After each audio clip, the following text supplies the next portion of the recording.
बीजापुर शहर में फिर गोलियों की आवाज, ग्राम पंचायत सदस्य की गोली मारकर हत्या। विजयपुर में हंगामा, भयानक फायरिंग में ग्राम पंचायत सदस्य राजू कुरी की मौत। 6 राउंड फायरिंग करने वाले बदमाशों पर पुरानी रंजिश का शक। पुलिस मौके पर पहुंची। विजयपुर में फिर फायरिंग की आवाज सुनाई दी है। एक व्यक्ति की गोली मारकर हत्या कर दी गई है। ये घटना विजयपुर शहर के बाहरी इलाके अलियाबाद के पास हुई। ग्राम पंचायत सदस्य राजू कुरी को गोली लगी। बदमाशों ने उन पर 6 राउंड फायरिंग की और पथराव किया। डोडी पंगुरू के रहने वाले राजू कुरी की मौके पर ही मौत हो गई। पुलिस मौके पर पहुंची और घटना ग्रामीण पुलिस स्टेशन की सीमा में हुई।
ಗ್ರಾಮೀಣ ಪೊಲೀಸ್ ಠಾಣೆಯಲ್ಲಿ ಇದು APMC ಸಿಟಿ ಲಿಮಿಟ್ಸ್ APMC ಅಂತ ಹೇಳಿಕೊಂಡು ಇದೆಲ್ಲ ಆದಿಲಾಬಾದ್ ಏನು ಗ್ರಾಮ ಇದೆ ಅದಕ್ಕೆ ಹೋಗುವಂತ ಒಂದು ರಸ್ತೆ ದಾರಿಯಲ್ಲಿ ಈ ಟ್ರಕ್ಕು ಮತ್ತೆ ಈ ತಾರ್ ಜೀಪ್ ಅಲ್ಲಿ ಈ ರಸ್ತೆಯಲ್ಲಿನೂ ಕೂಡ ತಾನು ನೋಡಿದಾಗೆ ಇದು 2 ವೆಹಿಕಲ್ಸ್ ಗಳನ್ನ ದಾಟೋದು ಕೂಡ ಕಷ್ಟ ಇದೆ.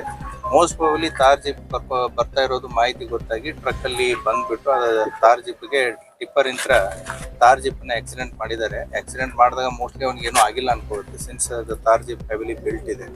ಸೊ ಡೋರು ಡ್ರೈವಿಂಗ್ ಸೀಟ್ ಅಲ್ಲಿರುವಂತ ಡೋರ್ನ ತೆಗೆದ್ಬಿಟ್ಟು ಕಲ್ಲಲ್ಲಿನೂ ಹೊಡೆದಿದ್ದಾರೆ ಮತ್ತೆ ಫೈರಿಂಗ್ನು ಮಾಡಿದ್ದಾರೆ. ಸೊ ಆ ಹಿನ್ನೆಲೆಯಲ್ಲಿ ಈಗ ನಮ್ಮ ಎಲ್ಲ ಸೂಪರ್ಟಿಂಗ್ FSL ಎಲ್ಲ ಬಂದು ಪರಿಶೀಲನೆ ಮಾಡ್ತಾ ಇದ್ದಾರೆ. ಪ್ರಕರಣವನ್ನ ದಾಖಲಿಸಿಕೊಂಡು ಆದಷ್ಟು ಬೇಗ ಆರೋಪಿಯನ್ನ ಹತ್ಯೆ ಮಾಡಲಾಗುತ್ತೆ. ದ ಪ್ರಿಲಿಮಿನರಿ ಮೋಟಿವ್ ಇನ್ನೂ ಕಂಡು ಬರಬೇಕು. Most probably our suspect is the property dispute within the family ಇರೋ ರೀತಿ ಕಾಣಿಸ್ತಾ ಇದೆ. As of now we need more time to get the details from the family members ಅಂತ ಹೆಚ್ಚಿನ ಮಾಹಿತಿ ಬೇಕಾಗುತ್ತೆ.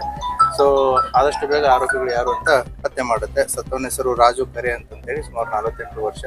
ಈತ ಅವನದೇ ಆದಂತ ತೋಟನೂ ಕೂಡ ಇದೆ ಮತ್ತೆ ರಿಯಲ್ ಎಸ್ಟೇಟ್ ಅನ್ನು ಮಾಡ್ತಿದ್ದ ಅನ್ನುವಂಥದ್ದು ಮಾಹಿತಿ ಇದೆ.